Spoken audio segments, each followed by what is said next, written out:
Everyone, so welcome back to our daily dose series. आज का जो अपना टॉपिक है वो है सेबी का LODR regulation, listing obligation disclosure requirement. बहुत ही शॉर्ट एंड प्रिसाइज में करेंगे, वेरी पॉइंट टू पॉइंट पढ़ेंगे, ठीक है। सबसे पहला जो की फीचर ऑफ एलओडीआर आता है वो कंपोजिशन ऑफ बोर्ड। ये कहता है एक ऑप्टिमम कॉम्बिनेशन होना चाहिए, और वो ऑप्टिमम कॉम्बिनेशन क्या, at least 50% of the director should be non executive director. बात खत्म। उसके बाद एज 21 ईयर्स ओल्ड। एंड जो अपने नेक्स्ट पॉइंट है वो आता है इंडिपेंडेंट डायरेक्टर की कंपोजिशन को लेके। इफ, अब हमें सबसे पहले देखना, if non executive director is chairman, sorry chairperson, तो in that case at least 1/3 of the board of the director, जितने भी बोर्ड में डायरेक्टर है, कितने कौन होने चाहिए, वो इंडिपेंडेंट डायरेक्टर होने चाहिए। कब हो रहा है ये, कब, जब नॉन एग्जीक्यूटिव डायरेक्टर चेयरपर्सन है तो at least 1/3 of the director should be independent director. इसके अलावा कोई भी कंडीशन है, बता देता हूँ, लाइक जो नॉन एग्जीक्यूटिव डायरेक्टर है वो रेगुलर नहीं है, so company doesn't have a regular non-executive director. In that case, at least 1/2, that is 50%, at least 50% of the board of director, जो board में डायरेक्टर्स है वो कौन होने चाहिए, इंडिपेंडेंट डायरेक्टर। तो यहाँ पे 1/2 है। Where the non-executive director is like a promoter, related to promoter, person occupying the management position या one step level below the, जो कि आपके टॉप पोजीशन में बैठे बंदे हैं, तो at least half of the director. याद करने के लिए सिर्फ इतना से याद रखो कि अगर नॉन एग्जीक्यूटिव डायरेक्टर अगर आपका चेयरपर्सन है तो इन दैट केस 1/3 आपको रखना है, क्या, 1/3 half of the, like independent director होना चाहिए। बाकी केसेस में 1/2, दैट इज 50%। अगर प्रोमोटर अगर आपकी कंपनी, तो उससे रिलेटेड कैसे कहेंगे, प्रोमोटर क्या है, कंपनी की फॉर्म में है, कोई इंडिविजुअल की फॉर्म में नहीं है। अगर वो प्रोमोटर किसी कंपनी की फॉर्म में है तो इन दैट केस हम उसे प्रोमोटर कैसे डिफाइन करेंगे, तो हमें ये देखना है, तो उस प्रोमोटर इज लिस्टेड कंपनी या अनलिस्टेड कंपनी। अगर वो प्रोमोटर लिस्टेड कंपनी है तो director other than independent director या उसके नॉमिनीज या उसके employees deem to be related माने जाएंगे।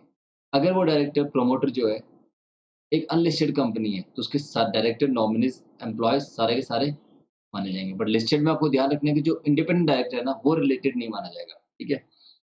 नाउ ये जो अभी हमने देखा इंडिपेंडेंट डायरेक्टर का हाफ, 1/3, ये क्लॉज किसके ऊपर एप्लीकेबल नहीं होगा, सेक्शन 8 कंपनी के ऊपर एप्लीकेबल नहीं होगा। डिस्क्लोजर देना, annual report, notice of the appointment, जब हमें कोई रिक्वायरमेंट आएगी डिस्क्लोजर की तो notice, prospectus, letter of offer for issuance, written filing made to the stock exchange, तो हमें इन सब के डिस्क्लोजर देना है। कौन सा, relationship between the director, okay. Vacancy to be filled up in 3 month, याद रखना है, ठीक है। Board meeting and information to be given, तो आपको देखो board meeting, 4 board meeting conduct करानी है, और maximum gap between the 2 board meeting will be 120 days, इससे ज्यादा गैप अलाउड नहीं है, ठीक है। अब रिव्यू, क्रिटिकली रिव्यू करना है, कंप्लायंस रिपोर्ट जो कंपनी प्रिपेयर करेगा, ठीक है। रिव्यू करना कौन कर रहा है यहाँ पे, बोर्ड रिव्यू कर रहा है, ठीक है। चलो आ जाओ, अब आता है रेस्ट्रिक्शन ऑफ कमिटी। ये पॉइंट अच्छा है। अगर मैं कोई भी कमेटी का मेंबर हूँ तो मैं कितनी कमेटी का मैक्सिमम मेंबर बन सकता हूँ, 10 कमेटी का। अगर मैं कोई कमेटी का चेयरपर्सन हूँ तो मैं कितनी कमेटी का चेयरपर्सन बन सकता हूँ, मैक्स टू मैक्स, ये सारी कंपनी का मिला के होता है वो 5, ठीक है। अब यहाँ पे जो कंपनी इंक्लूडेड है वो कौन कौन सी है, यहाँ पे सारी की सारी पब्लिक कंपनी इंक्लूडेड है, चाहे वो लिस्टेड हो या अनलिस्टेड हो, ठीक है। तो यहाँ पे क्या क्या एक्सक्लूडेड है, number 1 private company, foreign company, section 8 company. जो हम कंपनी की बात कर रहे हैं इसके अंदर प्राइवेट कंपनी, सेक्शन 8 कंपनी और फॉरेन कंपनी इंक्लूडेड नहीं है। अब आता है कि भैया कमेटी में कौन कौन सी बात कर रहे हैं, सिर्फ हम यहाँ पे 2 ही कमेटी की बात कर रहे हैं, वो है ऑडिट कमेटी और स्टेक होल्डर रिलेशनशिप कमेटी, ठीक है। क्वालिफाइड इंडिपेंडेंट ऑडिट कमेटी होनी चाहिए एज पर रेगुलेशन 18 के हिसाब से। कॉर्पोरेट गवर्नेंस की रिक्वायरमेंट फॉर द सब्सिडी के हिसाब से क्या है, इसको थोड़ा इन डेप्थ नीचे भी पढ़ेंगे, बट कुछ पॉइंट है उसको देख लेते हैं। एटलीस्ट 1 इंडिपेंडेंट डायरेक्टर जो होल्डिंग का है वो सब्सी के बोर्ड ऑफ डायरेक्टर के मेंबर्स होना चाहिए। He should, at least one of the independent director should be part of the board of the subsi, ठीक है। सेकंड पॉइंट ये बोल रहे थे, ऑडिट कमेटी है जो होल्डिंग कंपनी की है, शुड रिव्यू क्या करना, उसको review the financial statement, specially the investment वाला part, the minutes of the board of the meeting, जो सब्सी की जो बोर्ड्स ऑफ द मीटिंग की मिनट्स है, सब्सी की जो बोर्ड ऑफ द जो मीटिंग की मिनट्स है उसको कहाँ पे प्रेजेंट करना है, इन द होल्डिंग की सब्सी की मीटिंग में, ठीक है। The management should bring to the notice of the board all significant transaction, जो भी सिग्निफिकेंट ट्रांजेक्शन है सब्सी की, वो सब्सी की मैनेजमेंट को टाइम टू टाइम डिस्क्लोज करनी है, रिपोर्ट करना है इसको टाइम टू टाइम होल्डिंग को। और जो listed entity shall not dispose of the share of its material subsidy, ये मटेरियल सब्सिडी क्या होती है नीचे हम देखेंगे, without special resolution in general meeting, ठीक है। ये और अच्छे से देखेंगे नीचे। आगे आगे में इसके बारे में डिटेल डिस्कशन है। डिस्क्लोजर इवेंट और द इन्फॉर्मेशन। अब डिस्क्लोजर की कुछ रिगार्डिंग की बात करेंगे। नंबर 1 पॉइंट ये कहता है बेसिक जो basic related to the related party transaction, आपको सारी की सारी ट्रांजैक्शन डिस्क्लोज करनी है। मटेरियल ट्रांजैक्शन कौन सी वो बतानी है। अगर आप कोई आर्म लेंथ प्राइस में डिस्क्लोज नहीं करते हो तो इन दैट केस वो बताना है कि आर्म लेंथ प्राइस में नहीं है और क्यों नहीं है, उसका रीजन भी देना है, एक्सप्लेनेशन भी देना है, किसको देना है, टू ऑडिट कमिटी।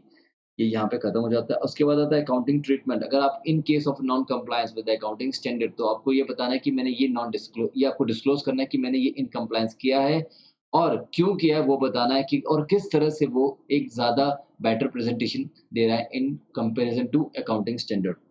उसके बाद डिस्क्लोजर ऑफ रिस्क, आपको वो company should shall lay down the procedures to inform board members about the risk assessment and the minimisation procedure. और ये जो प्रोसेस है इसको रिव्यू करना है time to time to ensure सब बराबर चले। अब आता है प्रोसीड्स फ्रॉम द आईपीओ। जो भी प्रोसीड्स अगर आईपीओ से आता है सबसे पहले हमें उसकी क्वार्टरली स्टेटमेंट जाएगी, फिर एक एनुअल स्टेटमेंट जाएगी। पर जो एनुअल स्टेटमेंट जाएगी वो बेसिकली ऑडिटर सर्टिफाई करेगा। और ये स्टेटमेंट में बेसिकली क्या होता है कि भैया जो जिस मोटिव के साथ हमने पैसे रेज किए थे क्या उस मोटिव में ये पैसे यूटिलाइज हो रहे हैं नहीं हो रहे, दैट्स इट। और उसके बाद मॉनिटरिंग एजेंसी अगर आपके पास है तो इन दैट केस आपको मॉनिटरिंग एजेंसी अपॉइंट कर रखी है आपने, तो वो ऑडिटर कमेटी को रिपोर्ट करेगी, ऑडिटर कमेटी रिकमेंड करेगी बोर्ड को। देन डायरेक्टर की रेमुनेशन वगैरह जो भी है वो भी आपको डिस्क्लोज करनी है एनुअल रिपोर्ट में। उसके बाद मैनेजमेंट डिस्कशन एनालिसिस रिपोर्ट, इसकी ये भी आपका एनुअल रिपोर्ट का पार्ट है। क्या मैनेजमेंट का क्या डिस्कशन रहा है पूरे साल में और क्या उसकी एक रिपोर्ट तैयार होगी, पूरे के पूरे एनुअल रिपोर्ट के पार्ट बन जाएगी। बिजनेस रिस्पॉन्सिबिलिटी, ये भी अपना जो भी अपने सोशल एनवायरनमेंट को लेके क्या क्या हमारी रिस्पॉन्सिबिलिटी है, उसके हमने क्या क्या काम किया उसकी रिगार्डिंग एक रिपोर्ट है, वो भी अपनी एनुअल रिपोर्ट की पार्ट बन जाएगी। अब आता है disclosure when the director to be appointed. कब कब आपको डिस्क्लोज करना है इसके बारे में। जब भी कोई डायरेक्टर अपॉइंट करना हो मीटिंग के अंदर तो शेयर होल्डर को डिस्क्लोज कर दो कि इसका ब्रीफ रिज्यूम, कौन क्या क्या उसकी क्वालिफिकेशंस है और कौन कौन सी कंपनी में डायरेक्टरशिप रखता है, किसी कौन कौन सी कमेटी मेंबर्स है, किस किस कंपनी में मेंबर्स है या चेयरपर्सन है, ये सब चीज़ आपको डिस्क्लोज करनी है। ठीक है, डायरेक्टर के रिगार्डिंग। अब आता है इन्फॉर्मेशन अबाउट द वेब। देखो ये बड़ा अच्छा पॉइंट है। क्वार्टरली रिजल्ट जो है वो आप जो भी आप जो भी आप प्रेजेंट करोगे इट शुड बी आप अपनी वेबसाइट में डाल दोगे, सीधी सी बात है। ठीक है, और कंपनी की वेबसाइट में जानी है और प्लस वो आपको स्टॉक एक्सचेंज को भी देना है ताकि वो अपनी वेबसाइट में तो पुट ऑन कर सके। अब आता है सीईओ जो होता है और जो सीएफओ होता है उसको एक सर्टिफिकेट देना होता है कि उन्होंने सारे के सारे बैलेंस शीट फाइनेंशियल स्टेटमेंट पूरी की पूरी चेक कर लिए, consolidated financial statement that they are true. उनको क्या देना होता है for the review of financial and CFS that is consolidated sorry CFS cash flow statement की बात कर रहे हैं हम यहाँ पे। ठीक है, ये देखो देखो देखो, yes cash flow statement to the best of their knowledge and believe that the statement is true. ठीक है, सीएफएस कैश फ्लो स्टेटमेंट। और ये the certification to be submitted annually. ठीक है, now the appointment of the CEO should be approved by the audit committee before finalization of the appointment of the CFO by the management. ठीक है, जो CFO का appointment होगा वो approve होगा audit committee के थ्रू। तो ये सब चीज़ें आपको ध्यान रखनी है। अगर आप ऑडिटर हो तो ये सब चीज़ों का ध्यान देना है। ठीक है, तो ऑडिट ऑडिट में आप ये सब पढ़ोगे, you should check all this thing on. ठीक है, अब आता है रिपोर्ट ऑफ कॉर्पोरेट गवर्नेंस। ये इतना कुछ ज़्यादा इंपॉर्टेंट नहीं है कि कॉर्पोरेट गवर्नेंस की रिपोर्ट में क्या-क्या आएगा, बोर्ड ऑफ डायरेक्टर के रिगार्डिंग आएगा, ऑडिट कमेटी के सारे वो रिक्वायरमेंट फुलफिल हुई या नहीं हुई, क्या कौन मेंबर्स वगैरह all sort of things. Share holder committee के रिगार्डिंग ये हम आगे पढ़ेंगे अच्छे से। जनरल मीटिंग कितनी मीटिंग हुई, प्रीवियसली में कितना स्पेशल रिज़ोल्यूशन में कितना पास हुआ, वो सब चीज़ हमें यहाँ डिस्कस करनी है। क्या-क्या प्रोपोज़्ड स्पेशल रिज़ोल्यूशन है अपने पोस्टल बैलेट के थ्रू, कितने हमने पास कर चुके, मतलब कौन-सा एसआर पास हुआ पोस्टल बैलेट के थ्रू, ये सब चीज़ डिस्क्लोज़र देना है। ठीक है? अपनी पॉलिसी वगैरह यहाँ पे वो सब आता है तो इतना इम्पोर्टेंट नहीं है बोल के। और ट्रांसपेरेंसी डिस्क्लोजर सभी गाइडलाइंस इवैल्यूएशन, भैया इवैल्यूएशन करना है बेसिकली परफॉर्मेंस की, डायरेक्टर की जो इंडिपेंडेंट डायरेक्टर की परफॉर्मेंस है, बोर्ड की परफॉर्मेंस है, कंपनी की परफॉर्मेंस है, उसके रिगार्डिंग सारा का सारा बात करना है। ठीक है, अब आता है चलो मेन पार्ट अपना यहाँ से स्टार्ट होता है, वो है अपना common obligation of listed entity. फटाफट करते हैं थोड़ा सा, आई थिंक 5-10 मिनट में और खत्म हो जाएगा। कॉमन लिस्टेड एंटिटी में जो हमने रेगुलेशन 6 में जो पढ़ते हैं वो आता है compliance officer and his obligation. तो इसमें क्या है, बेसिकली एक सीएस अपॉइंट करना है, लिस्टेड एंटिटी को एक सीएस अपॉइंट करना और वो responsible for the compliance. CS सारे के सारे कंप्लायंस चेक करता है टाइम टू टाइम कंपनी ने सारे कंप्लायंस पूरे करे या नहीं करे, all sort of the things. ठीक है, और द एक और अच्छा फीचर इसमें ये कि monitoring emails addresses of the grievances redressal division. ठीक है, सेकंड रेगुलेशन जो बात कर रहा है अभी, क्या कौन ऑब्लिगेशन ऑफ लिस्टेड एंटिटी, उनको एक शेयर ट्रांसफर एजेंट अपॉइंट करना पड़ेगा एंड दैट अपॉइंट करना पड़ेगा एंड मैनेज, या फिर वो इन हाउस इसे मैनेज करे, ठीक है? अपॉइंट करें या फिर वो इन हाउस ही इस चीज़ को मैनेज करे, शेयर ट्रांसफर वगैरह को। रेगुलेशन 24 अपने को बात करते हैं corporate governance requirement with respect to subsidy. अभी हमने ऊपर पढ़ा था, अब कुछ पॉइंट है वो नीचे हम पढ़ लेते हैं थोड़ा-सा डिटेल में। क्योंकि भैया आपकी जो होल्डिंग कंपनी है जो कि लिस्टेड है उसकी एक सब्सिडी है। तो अब होल्डिंग कंपनी की क्या ज़िम्मेदारी बनती है, क्या कॉर्पोरेट गवर्नेंस है। तो बेसिकली पहला तो हमने बोला था at least 1 independent director holding company का सब्सिडी के बोर्ड में होना चाहिए, चाहे वो इंडिया में इनकॉर्पोरेटेड हो या नहीं, ठीक है? सेकंड पॉइंट ये बोलता है वो मटेरियल सब्सिडी क्या है? चलो पहले तो बताते हैं मटेरियल सब्सिडी क्या है। अगर आपकी इनकम या net worth is more than 20% of the consolidated income या नेटवर्थ, ठीक है? Of the listed entity immediately preceding the accounting year, तो इन दैट केस वो आपकी मटेरियल सब्सिडी। यहाँ पे क्या देखना, 20% इनकम और नेटवर्थ वाला हिसाब रखना है। मटेरियल सब्सिडी क्या है, 20% इनकम और नेटवर्थ वाला आपके दिमाग में आ जाना चाहिए उस time. At least a listed entity shall not dispose of the share of its material subsidy. Material subsidy अभी बता दिया कौन है। अब उसके शेयर को डिस्पोज ऑफ नहीं करना है हमें, ठीक है? या फिर जो कि रिडक्शन करता है कि उसकी सब्सिडी वो पहले मोर देन 50% था हमारे पास, अब अगर डिस्पोज ऑफ करते हैं तो लेस देन सब्सिडी, मतलब अब हमारी वो सब्सिडी नहीं कहलाएगी, मतलब 50% से लेस देन की हमारी शेयर होल्डिंग हो जाएगी। तो इन दैट केस आपको क्या करना है, एक स्पेशल रिजोल्यूशन पास करना है जनरल मीटिंग में होल्डिंग कंपनी की, हम इस सब्सिडी के इतने शेयर बेच रहे हैं वगैरह वगैरह। और ये रिक्वायरमेंट कब नहीं फुलफिल होगी, जब कब ये फुलफिल नहीं करनी, जब कोर्ट या फिर कोई इंसॉल्वेंसी एक्ट के तहत कोई ऑर्डर पास हुआ है, ठीक है? और वो ऑर्डर आपने स्टॉक एक्सचेंज को within 1 day from the date of the passing of such order कि भैया उस ऑर्डर के अकॉर्डिंग हम ये सेल कर रहे हैं, ठीक है? तो वो आपको रिपोर्ट करना होगा। अगर ऐसा करोगे तब आपको नहीं चाहिएगा स्पेशल रिज़ॉल्यूशन। अब आता है selling, disposing of leasing of assets. तो इसमें देखना आपको ये कि आप कोई भी सब्सिडी का 20% of the asset of the material subsidy, जो मटेरियल सब्सिडी उसके 20% of the asset of the, अगर हम लीज़ कर रहे हैं, सेल कर रहे हैं या डिस्पोज़ ऑफ कर रहे हैं, कुछ भी कर रहे हो, तो इन दैट केस आपको स्पेशल रिज़ॉल्यूशन पास करना पड़ेगा होल्डिंग कंपनी के उसमें। तो अब इसमें एक और चीज़ याद रखना कि ये कब नहीं चाहिएगा, कोर्ट या इंसॉल्वेंसी ने ऑर्डर पास किया है, उसके अकॉर्डिंग आप वो सेल कर रहे हो, लीज़ कर रहे हो, डिस्पोज़ ऑफ कर रहे हो वो एसेट्स को। तो इन दैट केस अपने को रिक्वायरमेंट नहीं है एसआर की, बट और इसमें एक और चीज़ आपको क्या करना है, स्टॉक एक्सचेंज को विद इन 1 डे आपको रिपोर्ट करना है कि रिज़ॉल्यूशन प्लान जो है वो अप्रूव हो चुका है, ठीक है? नॉर्मली याद रखना स्पेशल रिज़ॉल्यूशन चाहिए कब-कब केस में, मटेरियल सब्सिडी की, अगर आप कोई परसेंटेज ऑफ शेयर अपनी गिरा रहे हो, ठीक है? मटेरियल सब्सिडी की, और या फिर आप कोई एसेट्स सेल, लीज़ या डिस्पोज़ ऑफ कर रहे हो और वो 20% ऑफ द सब्सिडी का एसेट्स पार्ट फॉर्म करता है।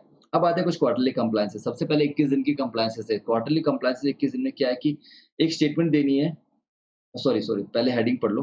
ग्रीवेंसेस रिड्रेसल मैकेनिज्म से रिलेटेड 21 दिन के अंदर आपको एक स्टेटमेंट देनी है कि भैया मेरे पास ओपनिंग में इतनी कंप्लेंट थी स्टार्टिंग में एट द बिगिनिंग, और उसके बाद number of complaint that I have received from the investors और number of complaints which is solved and the pending complaints अपनी कितने बाकी है। तो it's like opening balance, purchase, sale and then closing, याद रखेगा, ठीक है? याद रखना, ठीक है? अब आता है कि सेकंड कंप्लायंस ये बोलता है कि अदर कॉर्पोरेट गवर्नेंस की जो रिक्वायरमेंट है वो आपको कितने दिन में फुलफिल करनी है, within 15 days of the quarterly requirement की बात हो रही है। कंप्लायंस रिपोर्ट देनी है आपको कितने में विद इन 15 डेज में। आगे हम फिर से एक बार ये पॉइंट डिस्कस करेंगे, तो तब मैं दोबारा पूछूंगा, तब आपका आंसर निकलना चाहिए 15 डेज। और 21 दिन में क्या करना चाहिए था, वो रिड्रेसल कमेटी वाले क्या करेंगे, रिपोर्ट करेंगे कि भैया कितनी कंप्लेंट ओपनिंग में थी, कितनी हमने रिसीव करी, कितनी हमने सॉल्व कर दी और कितनी हमारी at the end of period इतनी अनरिजॉल्व्ड पेंडिंग है। अब आता है कि holding of specified securities shareholder pen, ये कब आपको देना है कि मतलब मैं कौन कितनी होल्डिंग रख रहा है for each class of security, क्या शेयर होल्डिंग पैटर्न है कंपनी का। तो सबसे पहला तो आपको जब भी आपकी लिस्टिंग की होगी तो 1 डे प्रायर, जब आपकी लिस्टिंग होना उससे 1 दिन पहले आपको ये सारी चीजें बतानी है। अब रेगुलरली आप कब कब बताओगे, क्वार्टरली बताओगे, और कितने दिन में बताओगे क्वार्टरली, बताओ 21 दिन, 21 दिन रख लेते हैं यहाँ। नॉर्मली अपने 21 दिन है, 15 दिन का हिसाब रख लेना, ठीक है? 21 दिन ऊपर हमने पढ़ा और 15 दिन की अदर कॉर्पोरेट गवर्नेंस रिक्वायरमेंट थी, और ये जो शेयर होल्डिंग वाली साथ जाएगी अपने वो कमिटी, रिड्रेसल कमिटी वाली रिपोर्ट के साथ क्वार्टरली जाएगी कि भैया क्या-क्या शेयर होल्डिंग पैटर्न है। बट विद इन 10 डेज़ का हिसाब रहेगा। अगर कोई भी कैपिटल रिस्ट्रक्चरिंग, इसका क्वार्टरली वगैरह से कोई मतलब नहीं है। जब भी आप कोई कैपिटल रिस्ट्रक्चरिंग करते हो, resulting in a change of exceeding 2%, जिसका resulting in a change of exceeding 2% total paid up capital, then in that case paid up capital की बात की हमने, ठीक है? ऑथराइज़ नहीं। तो इन दैट केस आपको within 10 days of that capital restructuring आपको रिपोर्ट करना है।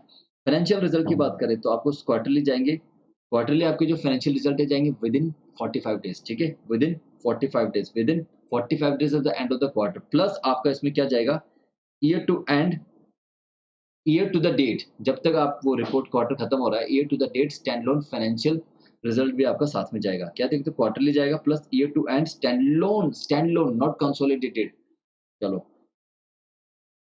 स्टेटमेंट ऑफ डेविएशन अगर हम कोई public issue right issue preferential issue basically हम कोई पैसा रेज करते हैं तो उसकी हमें वो भी देने क्या है कोई भी इंडिकेशन हमें मिलता है स्टेटमेंट ऑफ डेविएशन का तो वो हमें क्वार्टरली रिपोर्ट करना है ठीक है स्टेटमेंट ऑफ लाइक अपने जो भी पैसे रेज करते हैं मानिए उसका सही पर्पस भी यूटिलाइजेशन हुआ नहीं हुआ तो अगर कोई डेविएशन है तो उसके रिगार्डिंग हमें रिपोर्ट करनी है ये हमने ऊपर भी देखा था कि क्वार्टरली रिपोर्ट जाती है और एक एनुअल जाती है तो ये जो क्वार्टरली में जाएगी उसमें कोई इंडिकेशन ऑफ डेविएशन है या नहीं अगर है तो क्या है वो सब हमें बताना पड़ेगा कैटेगरी वाइज कहाँ कहाँ कितना वेरिएशन हुआ है now the next is like topic is like prior intimation of the board meeting कराने से पहले आपको कुछ कुछ प्रायर इंटीमेशन देने होंगे तो पहले बात अगर जब बोर्ड मीटिंग में आप फाइनेंशियल स्टेटमेंट से रिगार्डिंग फाइनेंशियल रिजल्ट डिस्कस कर रहे हो तो आपको एटलीस्ट 5 दिन पहले एटलीस्ट 5 days पहले आपको क्या करना है इन एडवांस उनको इंटीमेशन देना है कि भैया ये लो भैया हमें ये डिस्कशन रहेगा अपना ठीक है तो इसमें जो डेज एक्सक्लूडेड होंगे ना ये सबके लिए कॉमन सा रहेगा excluding the date of the intimation and the date of the intimation क्या इसमें कर रहे हैं हम लोग at least 5 days in financial result discuss करना है तो उस 5 दिन पहले अपने को देना है और कोई भी other matter like volunteer delisting करना या फंड रेज करना है ठीक है या फिर डिक्लेयर या रिकमेंड करना है dividend issue of convertible securities including convertible ये सब छोड़ो अब आता है डिक्लेरेशन ऑफ बोनस ये पॉइंट है मेन पॉइंट याद रखो ठीक है डिक्लेरेशन ऑफ बोनस या बायबैक ऑफ प्रपोज करना बायबैक ऑफ सिक्योरिटी तो एटलीस्ट 2 दिन पहले उनको बता दो इंटीमेशन दे दो कि भाई ये बोर्ड मीटिंग में हम ये डिस्कशन अपना रहेगा अब आता है प्रायर इंटीमेशन ये तो हमने ऊपर देखा वो रेगुलेशन था अपना 29(2) ठीक है और ये 29(1) था फाइनेंशियल रिजल्ट 5 days वाला 29(2) था अदर मैटर जो कि इसकी लंबी लिस्ट थी 4-5 पॉइंट थे और अब रेगुलेशन 29(3) ये बोलता है प्रायर इंटीमेशन किसके रिगार्डिंग एटलीस्ट 11 दिन की इंटीमेशन हमें कम से कम चाहिए जब कोई भी हम ऑल्ट्रेशन कर रहे हैं ठीक है फ्रॉम द फॉर्म या नेचर जो सिक्योरिटी के रिगार्डिंग और दूसरा आता है कोई भी अगर इंटरेस्ट या पेमेंट की डेट थी उसमें हम ऑल्ट्रेशन करें तो 11 दिन का कम से कम पहले इंटीमेशन दे दो ये चीज़ ठीक है बोर्ड मीटिंग की बात कर रहे हैं यहाँ पे शेयर होल्डर की बात नहीं कर रहे हैं बोर्ड मीटिंग की जो मीटिंग होनी है उसके रिगार्डिंग इंटीमेशन 11 दिन का चाहिएगा 5 दिन फाइनेंशियल रिजल्ट उसके बाद अपने को कम से कम 2 दिन अदर वाला वो वॉलेट डिस्ट्रिंग प्रपोज बायबैक फ्रेश इशू करना है या ये सब चीज़ ठीक है बोनस देना डिक्लेयर करना डिविडेंड डिक्लेयर करना अब आता है 11 days अपना ऑल्ट्रेशन जो ऑल्ट्रेशन की बात आए ना तो 11 days ध्यान रखना दिमाग में अब आता है रिकॉर्ड डेट या date of the closure of transfer कोई भी देखो पहले डिविडेंड का पढ़ लेते हैं अगर हमें डिविडेंड डिक्लेयर करना है ठीक है डिविडेंड और एक कैश बोनसेस तो एटलीस्ट 4 दिन पहले हमें बताना होगा कि और बिफोर द रिकॉर्ड डेट हमें ये प्रायर इंटीमेशन देना होगा बोर्ड मीटिंग के पहले पहले कि भैया हम डिविडेंड या कैश बोनस देने का प्लान है तो 4 दिन 5 दिन का हिसाब से रखना और दूसरा आता है रिकॉर्ड डेट और the date of the closure of transfer book तो इन दैट केस आपको 7 दिन का नोटिस का याद रखना ठीक है 5 दिन डिविडेंड और कैश बोनस ठीक है और 7 days का क्या रखना है अपने को रिकॉर्ड डेट और the closure of transfer books ठीक है इसमें ऐसा कुछ नहीं था तो 11 दिन ऑल्ट्रेशन ठीक है 2 दिन अपना अदर मैटर्स रेगुलेशंस और 5 दिन अपना basically financial result prior intimation alteration का 7 दिन हो गया अब आता रिकॉर्ड और the date of the closure of transfer book अपना 7 days रहेगा और अगर डिविडेंड और कैश बोनस की बात करें तो 5 days की इंटीमेशन कम से कम रिक्वायर्ड है बोर्ड मीटिंग से पहले पहले और वेबसाइट में अगर कोई भी चेंज करना है listed entity shell update any change in the content of its website within 2 working days from the date of such change in the content ठीक है अब आता है एनुअल कंप्लायंस फटाफट देख लेते हैं फाइनेंशियल रिजल्ट आपको within 60 days of the end of the financial year आपको रिपोर्ट करना फाइनेंशियल आपके जाते हैं ठीक है अब ये जो फाइनेंशियल की बात कर रहे हैं हम यहाँ बात कर रहे हैं सबमिट स्टैंड लोन फाइनेंशियल ठीक है with audit report and form A या फिर form A unmodified opinion form B modified opinion के केस में आएगा ठीक है और within 60 days annual report stock exchange को सबमिट करनी है प्लस उसको वेबसाइट में पब्लिश करनी है ऑन इट्स वेबसाइट ठीक है आपको जो एनुअल रिपोर्ट जाएगी वो साथ में आपका नोटिस ऑफ द जो एजीएम है वो भी आपको साथ में पब्लिश करना वेबसाइट में not later than the date of the commencement of the dispatch to its shareholder not later than the date of the commencement of dispatch to its shareholder अब next point है, अगर आप AGM के बाद कोई भी changes अगर आपके फाइनेंशियल स्टेटमेंट में हो रहे तो आपको विद इन 48 आफ्टर एजीएम अगर कोई भी रिवाइज्ड कॉपी आपको देनी है या कोई भी चेंजेस कर रहे हैं टू द एनुअल रिपोर्ट, अगर आप कोई भी चेंजेस कर रहे हैं, इन that case with in 48 hours, मतलब 48 आवर्स को एक्सीड नहीं होना चाहिए। With in 48 hour after the AGM आपको ये रिपोर्ट करना है, ठीक है? डिस्क्लोज़ करना है इसका। और ये कहाँ जा रहा है डिस्क्लोज़र? स्टॉक एक्सचेंज में और वेबसाइट में भी पब्लिश हो रहा है, ठीक है? और जो डिस्क्लोज़र होगा वो विद रीज़न के साथ जाएगा कि ये चेंजेस क्यों हमने करवाए हैं, ठीक है? तो यहाँ तक अपना खत्म हो गया। Not later than the date of the commencement of dispatch, और अगर कोई चेंजेस करे तो विद इन 48 आवर्स के अंदर अपने वो चेंजेस रिपोर्ट होना चाहिए विद द एक्सप्लेनेशन कि क्यों चेंज किया गया है, और रिवाइज्ड कॉपी के साथ।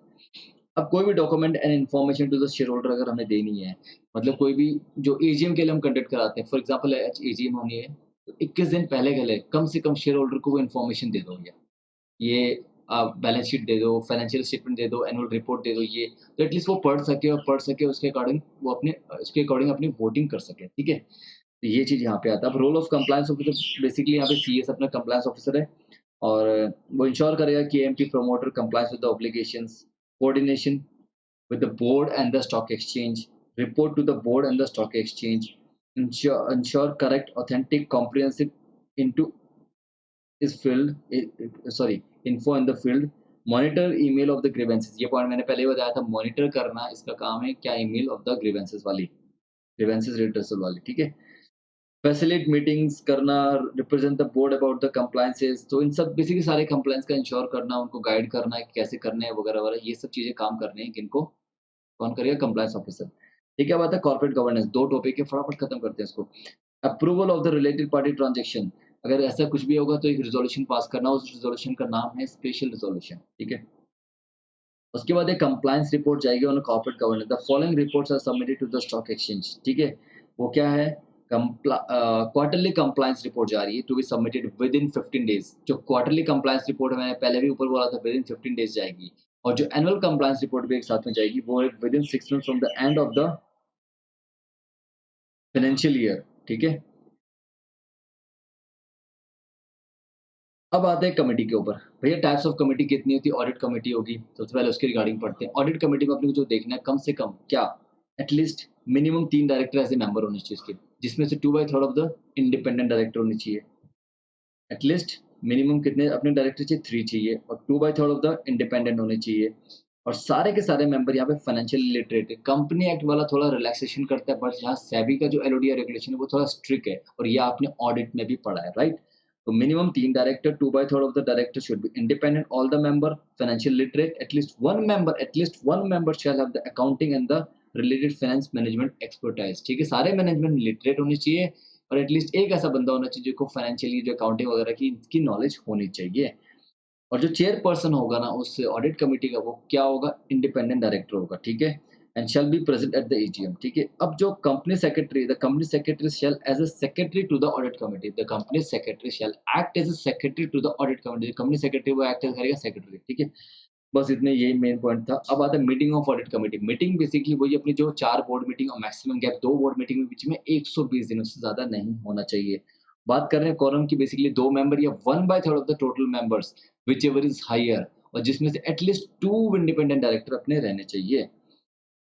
बस यही चीज़ है ऑडिट कमेटी का, याद रखना। ऑडिट कमेटी में अगर आपने देखा है तो याद रखो 3, 2/3 all members of the our committee जो फाइनेंशियल लिटरेट, एटलीस्ट जो एक बंदा अकाउंटिंग नॉलेज रखना चाहिए, एक्सपर्टाइज होना चाहिए, चेयरपर्सन ऑफ इंडिपेंडेंट डायरेक्टर होना चाहिए, और CS select as a secretary. Meeting की बात करें तो 4 बोर्ड मीटिंग 120 दिन मैक्स टू मैक्स, ठीक है? और यहाँ पे जो कोरम रहेगा अपना 2 मेंबर या 1/3 ऑफ द टोटल, 2 कोरम या 1/3 यहाँ पे विद एटलीस्ट 2 इंडिपेंडेंट डायरेक्टर।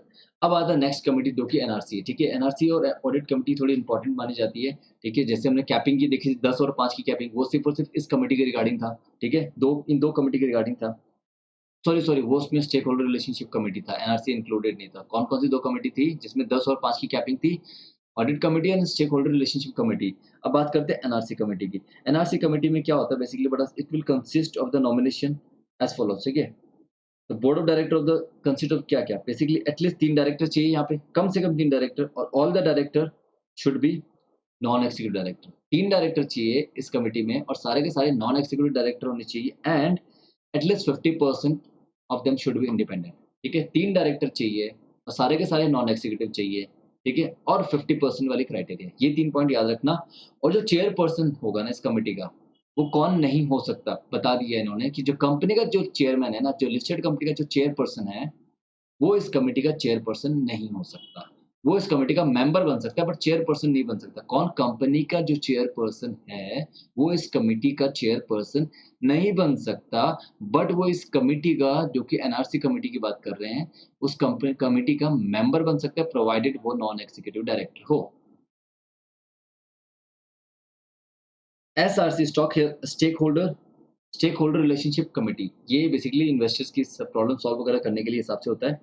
तो इसमें हमने पढ़ना है क्या कि the chairperson of the committee be non executive director. यहाँ पे टोटल मेंबर की बात नहीं कर रहे हैं। जो चेयरपर्सन है ना कमिटी का, वो नॉन एग्जीक्यूटिव होना चाहिए। और board of the director shall decide other member of this committee. Board of director decide करेंगे कि अदर मेंबर इस कमिटी के कौन-कौन हैं, ठीक है? और एटलीस्ट 3 डायरेक्टर चाहिए इसमें, with at least 1 being independent director. इतना क्या बोला हमने यहाँ पे? कम से कम 3 डायरेक्टर यहाँ पे चाहिए, जिसमें से 1 बीइंग इंडिपेंडेंट डायरेक्टर। ये हम किसकी बात कर रहे हैं? स्टेक होल्डर रिलेशनशिप कमिटी की। इस चीज़ को ना रिपीट करके देख लेना, बहुत ज़्यादा बेनिफिशियल होने वाला आप सबको ये। At least 3 director and at least 1 being independent director, ठीक है? अब आता है risk management committee. Risk management committee shall consider the board of director, जो company the board of director shall constitute a risk management committee, जिसमें majority member consist of the member of the board. जिसमें major जो member होंगे, जो company के board of directors हैं, उन्हीं में से होंगे मेजॉरिटी मेंबर्स। सेकंड पॉइंट ये बोलता है जो चेयरपर्सन है, वो मेंबर ऑफ द बोर्ड का एक डायरेक्टर होना चाहिए या फिर सीनियर मोस्ट बंदा होना चाहिए, ठीक है? नेक्स्ट पॉइंट ये बोलता है, चलो ये तो डिफाइंड रोल है, बस यहाँ पे याद देना कि इनका साइबर सिक्योरिटी भी यहाँ पे कवर होती है रिस्क मैनेजमेंट में। और ये किसके ऊपर एप्लीकेबल है ये committee? Only applicable the provision of regulation regarding the risk management committee applicable to the only the top 500 listed company, ठीक है? जो कि as at the end of the immediately previous financial year है।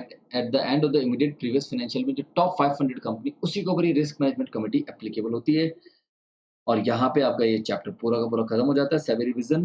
I hope you like this video. Guys जाते जाते एक छोटा सा मैसेज है, यू लाइक सब्सक्राइब अगर आपको मेरी वीडियोस पसंद आ रही है, जिससे मुझे मोटिवेशन मिलती है और वीडियोस जल्दी जल्दी बना के देने के लिए। I hope I allowed your regulation हमने अच्छे से कर लिया, और ये न्यू कोर्स वालों के लिए, not for the old course. Thank you so much watching this video. कोई भी सजेशन कुछ भी हो तो आप मेरे सोशल मीडिया हैंडल में मुझे सेंड कर सकते हैं।